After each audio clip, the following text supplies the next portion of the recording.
Hi, Ken Titmus here. Today I'm working on a piece for a fellow that bought a new mouthpiece during the last year we had off with no gigs, and he liked how it played at home and how it sounded. Got to his first gig, everyone was happy to be back. They're all blowing as hard and loud as they can.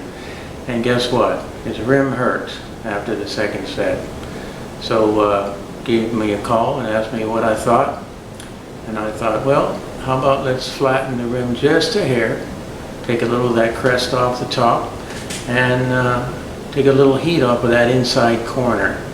So that's the kind of things I like to do. Quick turnaround, usually within a week. Last thing you want to do when you need a small alteration like that is wait 10 or 12 weeks to get it back. And by that time you've already forgotten how the thing played in the first place.